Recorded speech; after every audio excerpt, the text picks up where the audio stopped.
everyone, and welcome to Let's Talk Conflict. Today's episode is going to be a Christmas special. We thought this would be a really good thing to do, just to put a bit of fun and joy and reflect on Christmases we've had in the past, talk about experience we've had and some of the things we do to make Christmas better for us now we're adults. Today we're going to start with a check-in.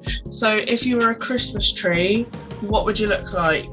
Anyone can start. Go. My name's George, and I would certainly be a really bright and lightful Christmas tree, I think. Maybe a white one, because it stands out more. That's how I feel today. I just feel like I'm doing good at the moment, so I'm going to look good as well. Right. Are you passing? Yeah, I'll pass it to Evie if she wants to go. Yeah, I don't mind going next. I like that one as well, George. So my name's Evie. I was struggling to think of what I would look like, but what I've came up with is a pretty well-rounded Christmas tree. But you know, like at the top, you have like special ornaments, you know, like your very special ones and everything. I'd say I've got a couple very special ones on there, but I've got a bit of room for some more special ones to put on there too. So that's me, and I'll pass to Anya. Hi, I'm Anya. Christmas tree, I would be the one that stands out the most. You know, the ones that you get in massive places, very tall, like full of decorations and a nice topper, and I'd like to be one of them. I will pass to Leanne. Hi everyone. I think I would be like a nice, decent heighted Christmas tree to reflect my height, and I would have like gold tinsel. I'm not really a tinsel person. I wouldn't have it decorated everywhere, but I would have it like enough so it's covered, and a few lights. I think I'll keep it in its original green, and a few gold baubles. I kind of like Christmas trees that are matching. So yeah, that's how I'll do that. I will pass it on to Shanika. Hi everybody, I'm Shanika. In terms of Christmas tree, I guess I'll be one with a lot of edible decorations. Not feeling too well today, so I just wanted like a Christmas tree with a lot of stuff that you can nibble at as well as keep it out for decoration. And I'll pass to Ash. Thank you. Hi everyone, I'm Ashley, and if I could be a Christmas tree, I'd be one of like the tall like fibre optic ones that like just constantly like all the lights flashing. I'd have the big star at the top because I feel as if I'm a star, and I would have all like the decorations but like evenly, like all the wee baubles and things like that evenly spaced out. But yeah, sometimes the lights when they're all tangled up like stress me out, so one you can just put up that's already lit. Perfect. Yeah. Totally feeling on that. I'll pass it to Alice. I would be one of those Christmas trees that are just absolutely chock full of ornaments, because I feel like I like literally every aspect of Christmas, so I'd be trying to fit anything I could find on there that was nice and Christmassy, and I always want to do all the games and all the food and all the everything. Like, so my Christmas tree, you'd look at it and be like, where's the tree? Because you wouldn't be able to see it for all the ornaments.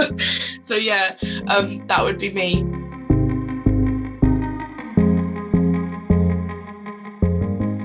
Okay, so we thought that it would be nice if we all shared experiences from when we were younger and what was good about it, what was bad, what we really enjoyed, what we didn't.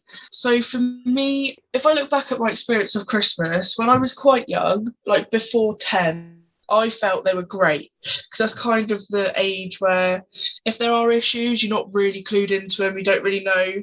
Like, so you think everything's great, you can't wait for Father Christmas, you're excited about your presents, and everyone makes an effort, and there's that magic that magic that you never get again when you grow up. I loved that part of Christmas. I just felt like even the adults joined in, so it was really nice feeling. So I loved that about Christmas when I was younger. Some of the more difficult experiences that I've had was more as I got older. I spent a few Christmases alone. I didn't have enough money for Christmas. Christmas was difficult. I suppose like I didn't have money anyway because I was a child, but you know, sometimes as you get a little bit older, you get Christmas money and you want to spend it and stuff like that. So I didn't really have any of that. And when my parents split, it was like, you couldn't really truly enjoy Christmas because you were either at one or the other house. It was difficult. I never lost that excitement though. I always wanted to recreate the magic. That's always what I'm trying. Every Christmas I always try and recreate the magic. So I miss that feeling that, you know, everyone Merry Christmas. There's that more feel of community that you don't get like any other time of the year apart from Christmas time.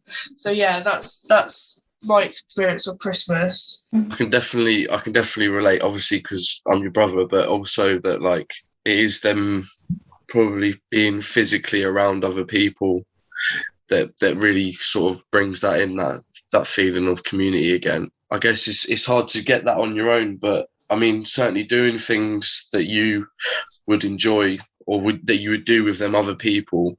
I mean, I know you playing a board game on your own is not necessarily the most fun, but there's other things you can try and do. I know I like to do, like, always eat like the food that I would eat, or maybe just treat myself to a present or something like that, even if I can't afford one, sort of thing.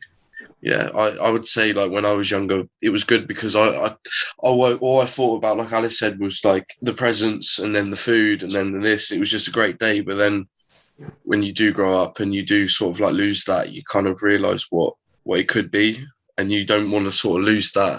I really resonated with what you were just saying as well about, like, you know, there's a different type of magic, you know, when you're a young child, there's just something so special and magical about it all. And yeah, I think you're right. Like, as you get older, you're constantly chasing for that magic back. And like, I think for me, as I've got a bit older, I think you go through a bit of a patch. Well, I went through a bit of a patch where I was like, oh God, see, it's rubbish.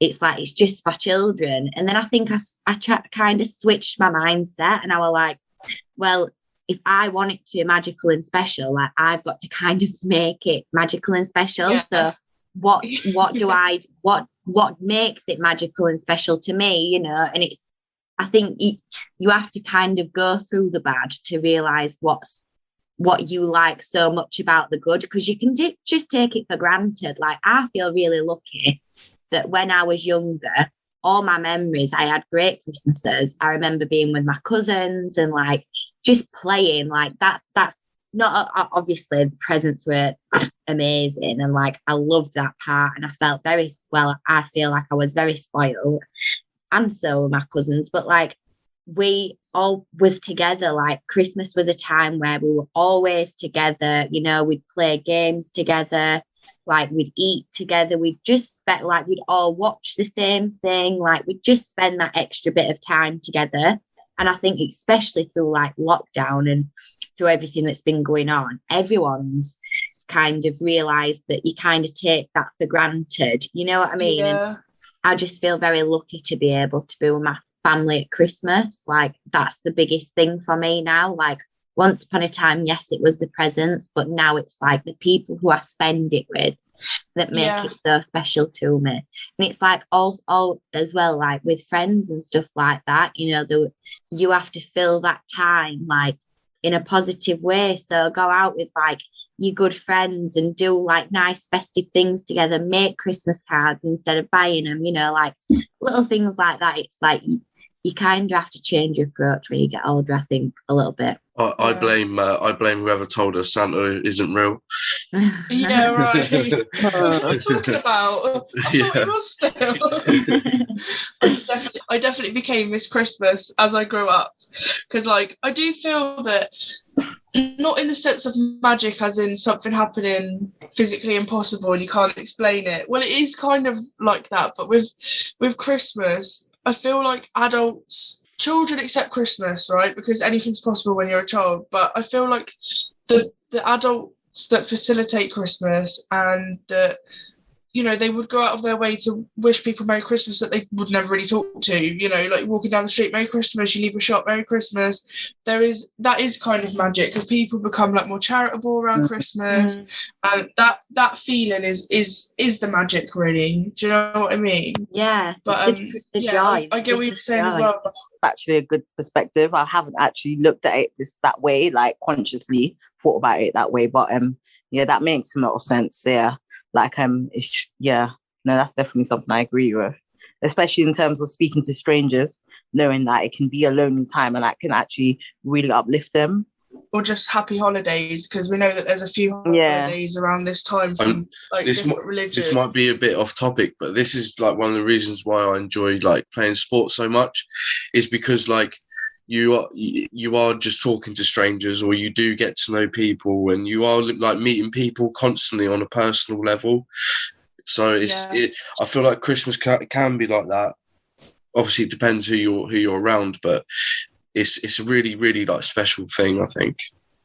Yeah, and do you know what? Like, I've had Christmases where I haven't spent with my parents. Like, I've been without them, and I'm very lucky that is a possibility for me now. I can spend Christmas with my parents, but knowing like I've spent Christmas with friends instead, or knowing that it doesn't have to be like quotation marks family. You can make your Christmas whatever you want it to be. If you're happy, if you've got that joyous feeling, if you're spending time with other people, then like that's Christmas. That is it. It's not like there's a certain formula to create the perfect Christmas. It's just if you're doing stuff that you're enjoying, and there's the Christmas spirit, the phenomenon of the Christmas spirit. Like it's whatever you want to make it. If you want to sit on your own neat beans on toast on Christmas Day, and that's what makes you happy because you're fed up of working and you're really enjoying the time off, like that is Christmas. It's what you make it. It doesn't have to be like, don't feel like you're losing out on Christmas because you're not having that postcard, like Christmas card picture of what it should be. It literally is whatever you make it, because as care experienced people, we kind of pick bits and bobs of what we'd like our life to be. We don't have that classic family, whatever you want to call it. So it really can be whatever you want to make it. Like it doesn't have to be whatever in the Christmas movies it is, stuff like that. So picking up on what you just said, Alex, I was just gonna say like Christmas can be a tough time, especially if you're care experienced. So normally I normally find myself alone at Christmas. So what I usually do was like volunteer. Like there were certain charities that work with care leavers around that time. And it's just so rewarding when you go into a situation like that. You see other people in the same situation as yourself. And what would happen is we'll just have like a big Christmas meal. Everyone will come together, we'll share gifts. And it was really good. But COVID happens. None of that is happening anymore. Mm-hmm. But that's one way as well. Like volunteering is always a good way as well, if you find yourself alone, because sometimes I find if I go to friends and they have their families there, it's harder for me. So it's either I volunteer or I actually stay at home by myself and just cook a nice meal and watch TV, go for a walk, maybe talk to my friends on the phone. But yeah, I think that's a way of dealing with it. But yeah, that's how I deal with it. I can relate to that, Shanika, because I've actually, the year before the pandemic, I actually did the same thing as well.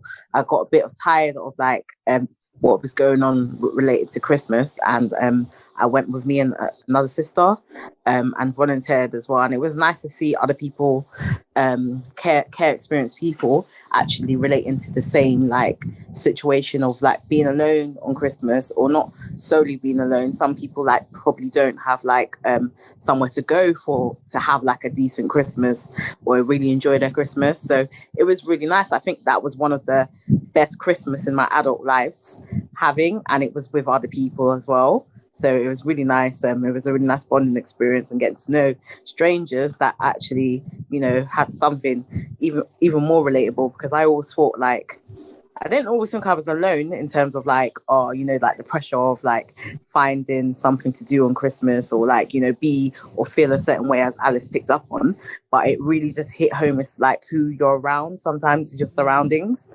And yeah, it was nice to see people put on something like that for care experienced people. Well, charities put that on for care experienced people. And it was just really lovely. Like you actually felt the love and energy and, like the care towards care experienced people during Christmas. Yeah, I heard the Christmas presents were insane as well. Yeah, that made up for it.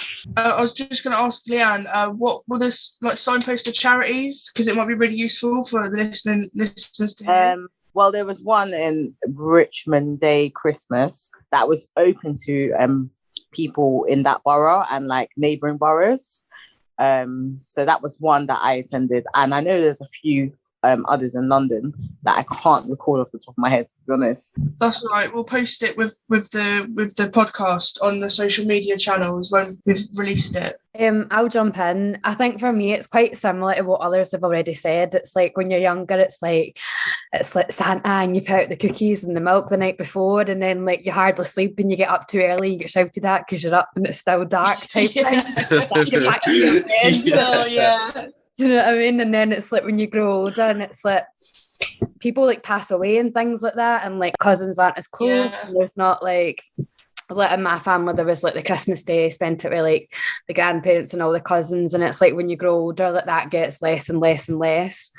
And then like I end up treating myself, so it's like every year I buy myself like a makeup advent calendar, and it's like one thing that I know that I don't have, like I'm like open it up rather than the chocolate ones. But yeah, I think Christmas is just what you make it. I think it's like treating yourself and spending time with other people, and it's like I think one year I volunteered with the homeless, and that kind of opened up my eyes to like be really appreciative for the things that you have and the small things, and it was like a brilliant day.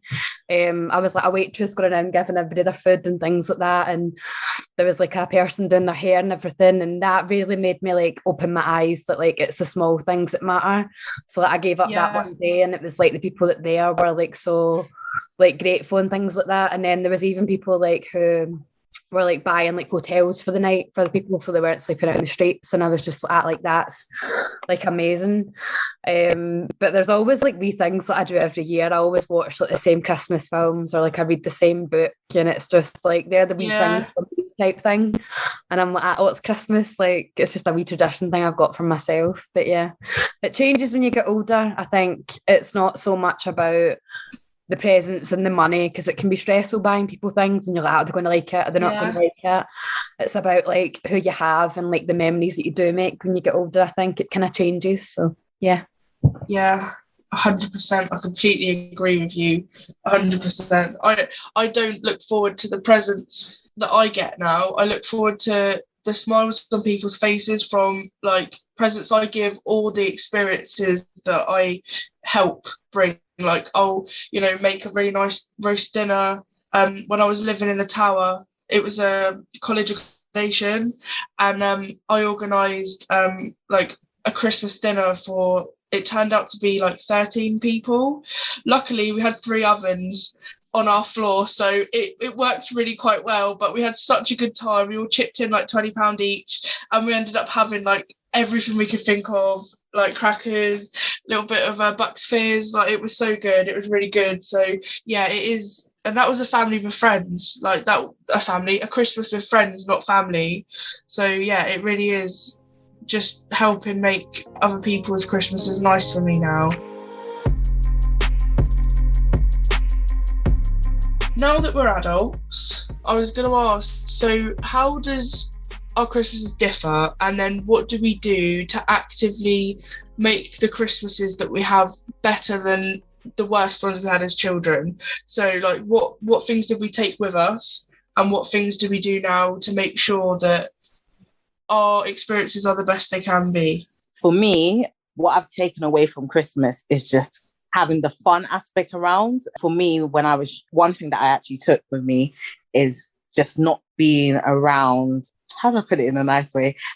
Not being around anything probably caused me like pain or discomfort, because I've experienced that as a younger, and feeling like unwanted or, like an So I do my best if I can to be consciously make a decision where, do you know what, I own this space. Space wherever I'm going, they want me here, and I'm happy to be here. So I take that with me, being comfortable with who I'm spending my energy around, because that's what it is. What else do I take with me?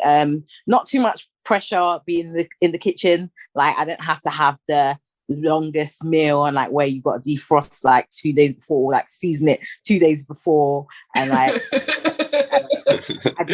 I don't enjoy my Christmases being spent in the kitchen, it being in the kitchen point blank anyway. So I try and not have a hassle, because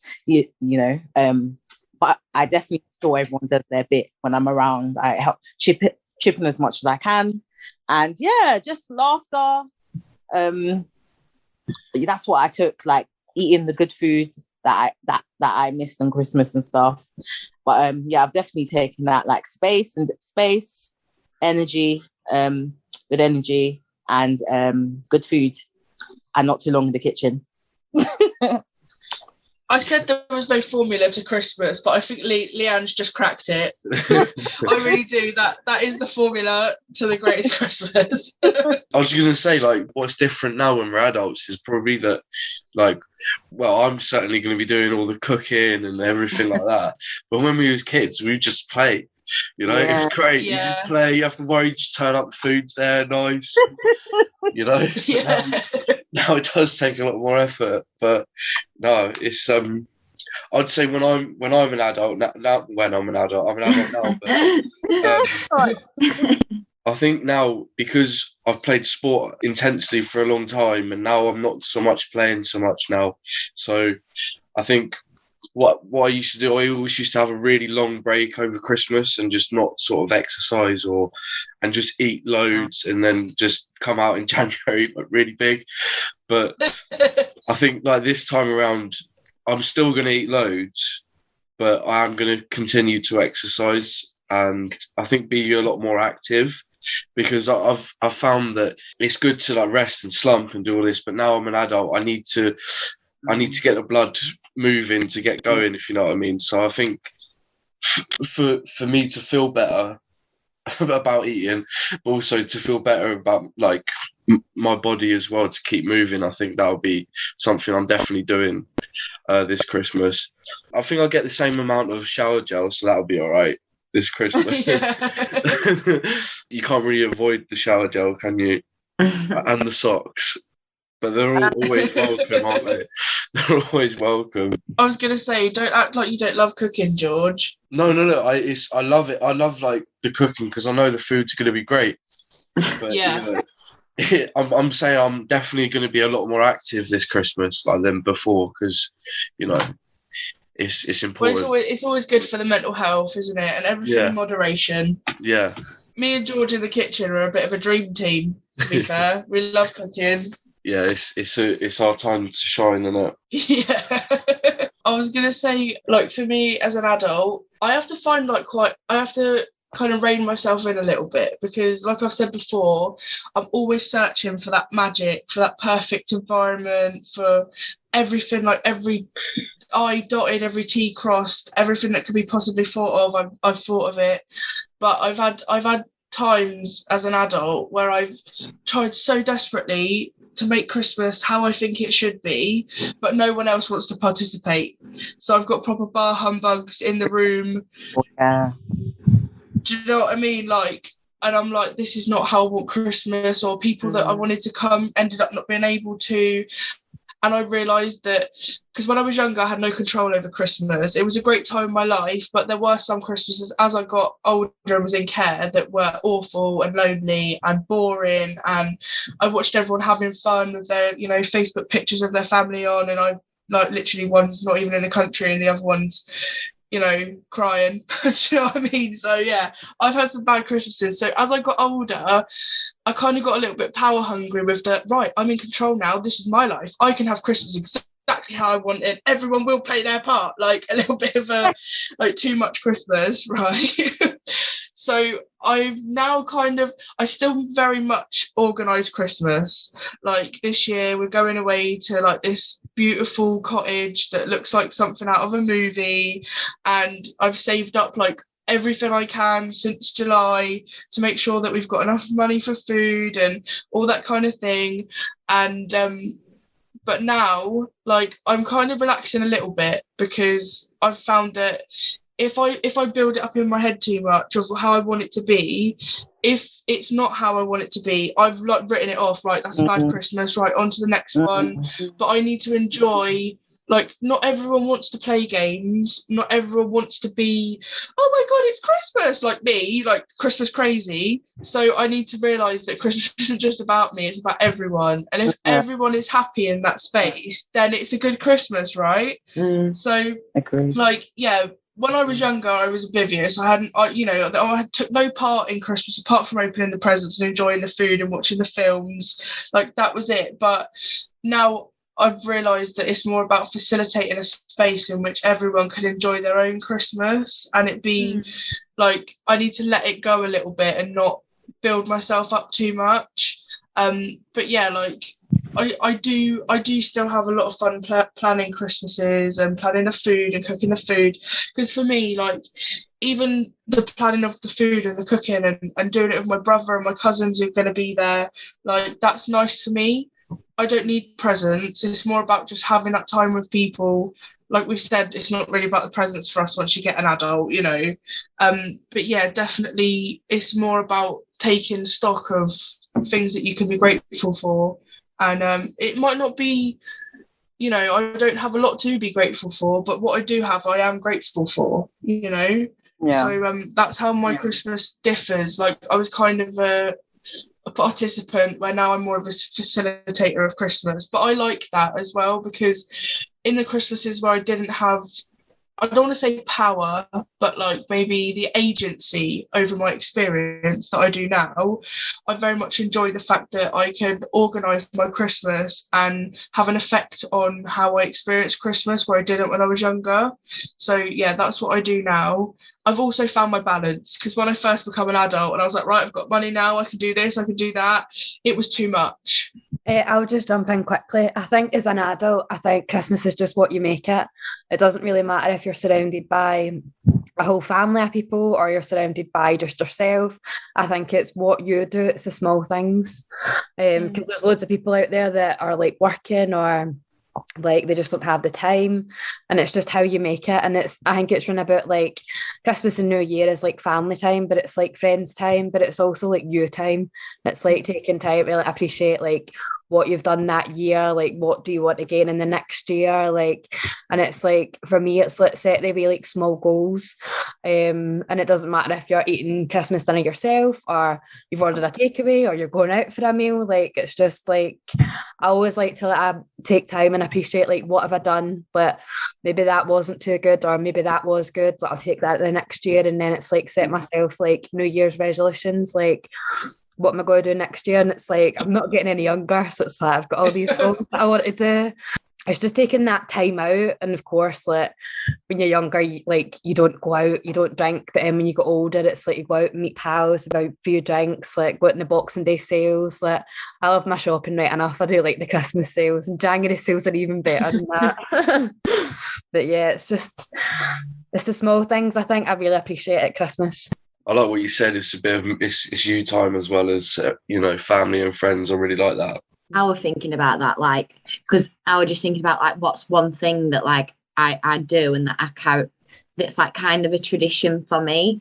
And like, I've, since being a teenager, I've just always I had a little dog, and I just thought, like, I need to get out of the house for like 5-10 minutes or whatever. So I'd always volunteer to take the dog on a walk on my own. I'd be like, I'll take him, like, I will go, you know what I mean? And so I remember when I was younger, it caused a bit of conflict, because like some people were like, oh no, I want to come too, I want to come. But it's like, I really do need that time. It can be quite a hectic period as well. And it's like, yeah, it's all right to need a bit of you time and just to like unwind and process things and think about like what you want to do for you. Because as well, sometimes I know myself, like, I want to make sure everyone else is really happy and having a great Christmas, so that I kind of forget about what I need to do for myself to have a really nice Christmas, and what is it that I want or that I need. So like, just having that bit of time, like having that 15-minute walk, makes me think like, right, I know that I might have to do X, Y, and Z, which I don't really want to do today, but what can I do that's going to make me like, make my day even better and make me really enjoy my day. And as well, like thinking about presents and stuff, we've all established that like, as you get older, it's not about what you receive, but it's like, genuinely for me, there is definitely like such a joy that comes out of giving, you know, like whether it be to my family, to my friends, or to a stranger. Like, if you give something and like make someone else happy, it just bounces back to you. You know what I mean? So Yeah. And yeah, I think that's just one thing that I've noticed that brings me a lot of joy around Christmas time, taking a bit of me time, and then also like doing things for other people and giving back. Brilliant. That's some lovely, lovely things. So lastly, what do we think stresses us out at Christmas, and how do we deal with them? So for me, like the whole time in general, like it can be just stressful. And because of what you were saying, Alice, like for me, it's sometimes you kind of build these expectations and you really, really, really want to make sure that everything goes to plan and that everything goes well. And like even certain things like down to going food shopping and like wanting to make sure that you can get all the right things that you want to get from the supermarket. Like sometimes you can't get that because either you might not be able to afford it this year or they might not have it at the supermarket. And it's like little things like that. It can be quite stressful, but it's like it's letting that go and thinking you have to just let that thing go of thinking if this doesn't happen it's going to be ruined, because it's never going to be ruined, you know, like it's what you make of it. Like even if you put all these hopes on having like the best turkey with all the trimmings X, Y and Z, but you didn't have that, as it doesn't mean that your Christmas has got to be ruined. Like you can still enjoy it by like spreading Christmas cheer and like love and like having just a nice meal that you enjoy. It doesn't have to be like, you know, the stereotypical traditional Christmas dinner, you know, it can be whatever you want to have. So yeah, I think like it can be stressful, like just the whole period and like being around other people, seeing like maybe other family members that you don't necessarily always spend time with. And if you're spending a bit more time at the Christmas time, it can be a bit like, it can be a bit much sometimes, but it's like you have to kind of really try and, or I do anyway, just like count to 10 and think about how I can like keep myself as calm as possible and not let like little things stress me out, because things are always going to go wrong and nothing ever goes to plan, you know? Yeah. So certainly with meeting family members you don't necessarily want to see, that can be really stressful. Yeah. I don't think it would. I mean, I guess that in that sense is kind of your control. You shouldn't sort of let it ruin your Christmas, I guess, or like not go in there, or maybe. But I don't think it should have that sort of control over your Christmas. You should have that sort of control of being happy, and it shouldn't really sort of depend on anyone else, I think. One thing I was going to say was probably the best way of like dealing with like Christmas and the pressures maybe would be to prepare for it and to plan early on and start to think about it. Like, for example, if you do want a really nice meal, or you do want that present, or you do want something, just save as much as you can and start early. Think about what you want to do and what you want. And like, you know, like Alice, take a leaf from Alice's book, start preparing in July. But yeah, I think if you plan, and then if you plan, you can kind of expect what's going to happen, and then you maybe won't be so let down or disappointed, or your expectations don't go too over the top. Yeah. But I guess it's easy to do because, you know, we don't necessarily have good Christmases all the time. Yeah. Yeah. And you know what could happen down the line, but I completely agree. I was going to say one thing that stresses me is organization, because I feel like Christmas is such a big event. It puts a lot of pressure on those around, you know, like getting pictures, you know, when the generation where we like Snapchat, you know, to prove that after this happened. So I really feel like the organization sends me into manic and a bit of panic sometimes, because you know, you want everything right, and then sometimes if you leave it a bit last minute, I feel like personally this year Christmas came by really quickly. Especially being in pandemic again, I feel like it came really quickly. But I've just learned that if I could have a Christmas during the pandemic last year, I can do anything. I can survive any Christmas. Yeah. How I look at it. I'm always that last like last minute type person. I'm always like running about last minute. I'm like, I've got plenty of time. Same. When it comes Yeah. to, I'm like, shit, I've not got this, not got that, not got that. I'd say the thing that stresses me out is like trying to prepare like presents for people, and you're like, oh, will they like that? Will they not like that? And then one thing that really annoys me is like when you go into the shops and it's like a mess, like there's nothing there, like, and I think people forget that the shops are literally shut for like maybe like 1 or 2 days, like they're not shut for like the full 2 weeks. And I'm at like, there's no need to panic buy. I'm at like, leave stuff for other people. Like that stresses me as well, but not the fact that I run about last minute. That really stresses me out. I'm a last minute Betty running about. I would say one of the stresses as well is probably buying other people presents. I mean, in that sense, for me, like, there's two ways you can kind of like do it. Either like plan in advance, like I said earlier, or you could try and actually like make them a present. Like for example, now, like one of my best friends, she's fixed, like paid to fix my watch, and she's bought me a Christmas present. Like she's done like for graduation Christmas, and like I didn't get her anything for her birthday, and I'll probably not be able to afford to get her anything for Christmas. But I was thinking, what could I do? And I was thinking maybe make a picture frame or something that I could make that would mean something, not just like buy her something, if you know what I mean. Because I do feel guilty, like I do feel bad, because obviously I want to show them that I do appreciate it and I care. But there is obviously ways of doing that. Yeah, that's exactly what I was going to say about not having money to buy presents, but that doesn't mean you can't write them a poem or draw them a picture, or like if you've got lots of pictures of you and them together or videos of things that you've done together, like collate it all into a little collection, like you can do it on an app or whatever, where you just add all these things and put some music to it and like, stuff like that. Like, it doesn't have to be monetary, it doesn't have to be spending, that doesn't mean anything.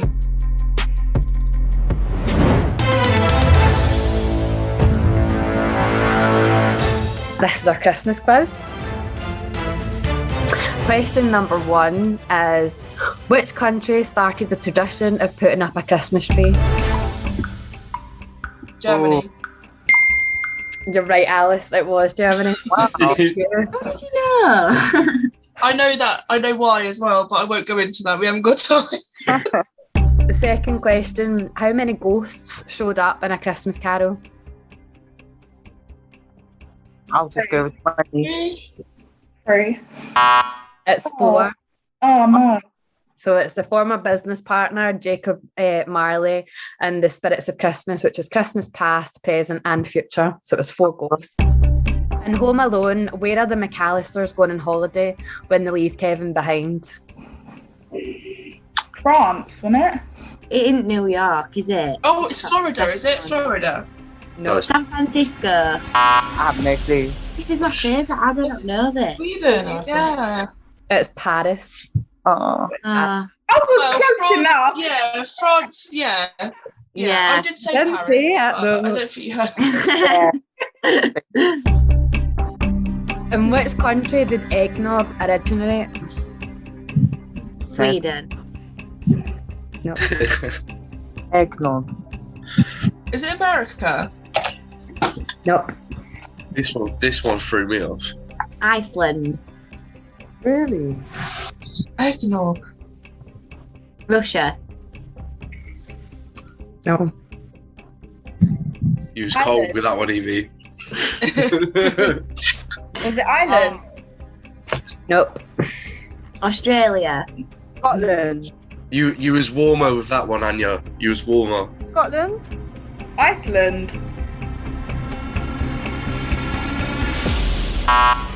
The answer's Britain, so it's like. Oh! In which country is it tradition to eat KFC for Christmas dinner? Japan. Yeah. Yeah, we did That that. other day. And then, how many Rudolph's names start with the letter D? So how many Rudolph's reindeer start with the letter D? And can you answer them? Dasher. Donna. The dancer. Two maybe? Donna. Thor. Dasha dancer. Dasha dancer. Donna. That's Yeah. it. Yeah, that's it, mate. Oh, okay. I'll pass over to George to finish it. What is the Grinch's dog called? Max. Max. Yeah. I only know that because I watched the Grinch yesterday. I love the Grinch. Such a good film. Next one. What country did the Christmas pickle come from? Germany. Yeah. Well, I never knew that Christmas pickle. what country celebrates Christmas on Christmas Eve? Austria. No. Sweden. Yeah. Mexico. Which country invented the Christmas pudding? England. Yeah, that's got to be Britain, right? Yeah. What is the name of the snowman in Elf, the movie? Oh no. This is quite a difficult one because I think he only says it once in the movie, like his Oh. name. I No. don't know. You know the bit when he's like, "Hi, buddy, hope you found your dad," No. and then he goes, "Thanks." Then it says his name. No, man. Do you want me to tell you? What's Yeah. it? Yeah. It was Leon. Oh, come Leon.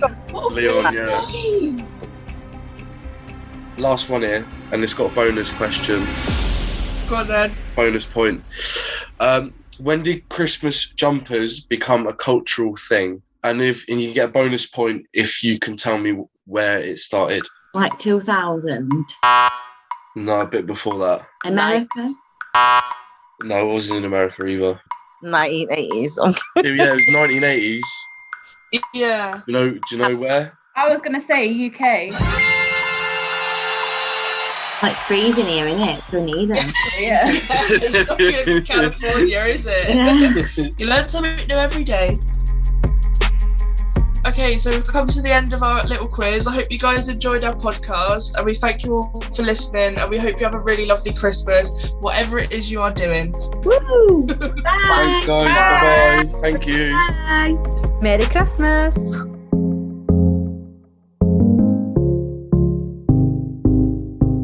Thank you for listening to Let's Talk Conflict. We'd love to hear from you, so if you'd like to get in touch, you can reach us on Let's Talk Conflict at leapcc.org.uk or find us on Twitter and Instagram at leap_cc. This podcast has been produced in partnership with Leap Confronting Conflict and edited by Helena Webb. Let's Talk Conflict has been supported by the Esme Fairburn Foundation, the Kurt and Magda Stern Foundation, the Treebeard Trust and the Rain Foundation.